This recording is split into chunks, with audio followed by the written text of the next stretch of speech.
గతంలోనే డిమాండ్ చేసింది నేను. ఈ రాష్ట్రంలో 60 లక్షల ఎకరాలు అటవీ సంపద ఉంది, అటవీ భూములు ఉన్నాయి.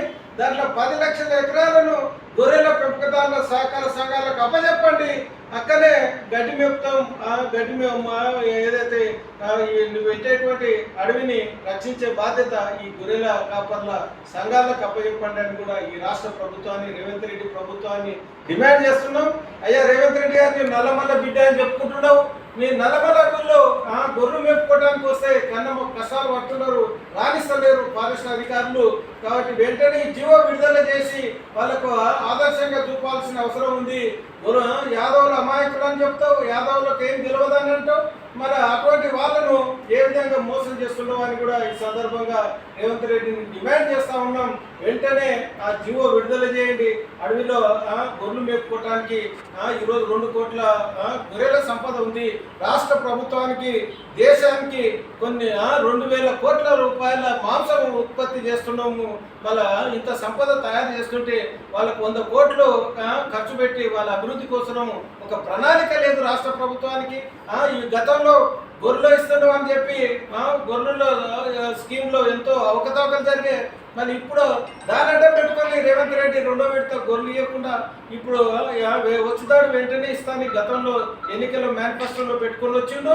మరి ఇప్పుడు ఊసే ఎత్తుతలేడు. కాబట్టి ఈ గొర్రెల కాపర్ల యొక్క సమస్యలను పరిష్కరించాల్సిన బాధ్యత ఈ రాష్ట్ర ప్రభుత్వాన్ని, రేవంత్ రెడ్డి ప్రభుత్వానిది. మీరు వెంటనే ఈ చర్యలు తీసుకొని ఈ సమస్యలు యాదవుల గొర్రెల కాపర్ల యాదవుల సమస్యలు కానీ పరిష్కరించకుంటే వచ్చేటువంటి ఏదైతే కళలు కంటుండో నేను 2034 వరకు నేనే ఉంటాను, నిన్ను ఉంచే పరిస్థితి లేదు, 2028లోనే ఓడగొడతామని కూడా ఈ సందర్భంగా తెలియజేస్తా ఉన్నాం.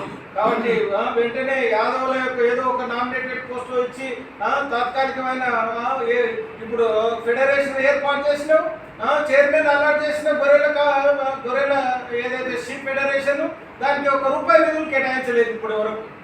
వాళ్ళేమో సన్మానాలు చేసుకుంటూ తిరుగుతున్నారు. కాబట్టి వెంటనే రాష్ట్ర గొర్రెల షీప్ ఫెడరేషన్కు నిధులు కేటాయించాలి.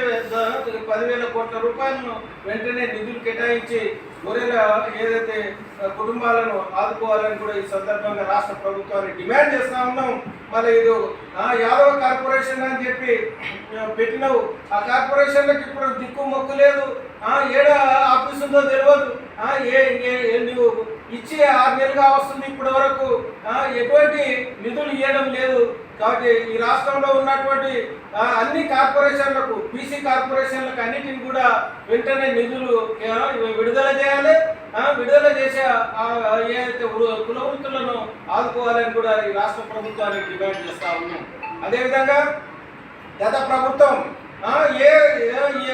కాంగ్రెస్ ప్రభుత్వం గతంలో 50 ఏళ్ళు ఉన్నా కూడా ఎటువంటి ఏదైతే కమ్యూనిటీ హాల్స్ ఇవ్వలేదు, నేను ఇచ్చినని సకలు గుద్దుకొని కమ్యూనిటీ హాల్ కులాన్ని కొట్టి మంజూరు చేసి మరి ఇప్పటి వరకు యాదవ కమ్యూనిటీ హాల్ని ఇప్పటి వరకు ఓపెన్ చేయడం లేదు.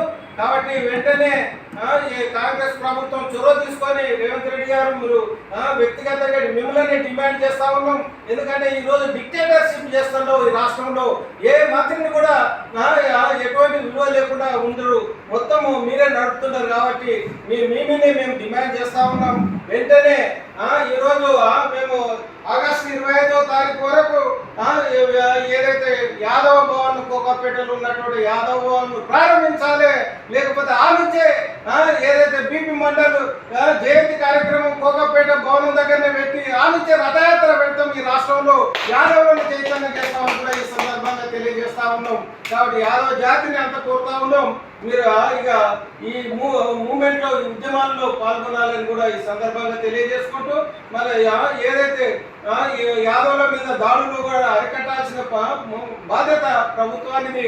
ఈరోజు రేవంత్ రెడ్డి వచ్చిన తర్వాతనే ఈరోజు బడుగు బలిగిన వర్గాల మీద దాడులైనాయి. ముఖ్యంగా యాదవుల మీద ఎక్కువ దాడులు జరుగుతూ ఉంటాయి.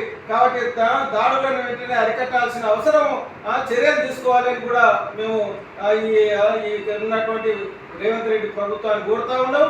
మీరు ఖచ్చితంగా ఇన్స్ట్రక్షన్స్ ఇవ్వండి. అక్కడ పోలీస్ డిపార్ట్మెంట్ మొత్తము మీ కలసనల్లో పనిచేస్తూ ఉంది.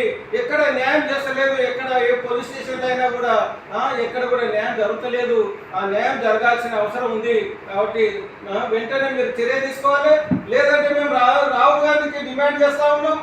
గతంలో రాహుల్ గాంధీ గారు సామాజిక న్యాయం నేను ఏదో గగముకు పట్టుకొని తిరుగుతూ ఉంటాడు. ఆయన రాజ్యాంగాన్ని కాపాడుతుంది. ఏడ కాపాడుతున్నాడు రాహుల్ గాంధీ గారు? మీరు ఇక్కడ ఇప్పటి వరకు 50% మంత్రులు బీసీలు ఉండాలి. మళ్ళీ ఇప్పటి వరకు 3-4 కూడా లేరు బీసీ మంత్రులు. మళ్ళీ మీ సామాజిక న్యాయం ఎక్కడ ఉంది? ఇప్పుడు ఉన్నటువంటి తెలంగాణలో మీ కాంగ్రెస్ ప్రభుత్వం ఉంది. ఈ నుంచే మొదలు పెట్టమని మేము డిమాండ్ చేస్తా ఉన్నాం రాహుల్ గాంధీ గారికి. ఈరోజు మీరు ఆదర్శంగా చూపండి భారతదేశానికి. తెలంగాణ ఓన్లీ కుల సర్వే చేసిరు. ఇప్పటి వరకు ఎక్కడ కూడా దాన్ని అమలు చేయడం లేదు.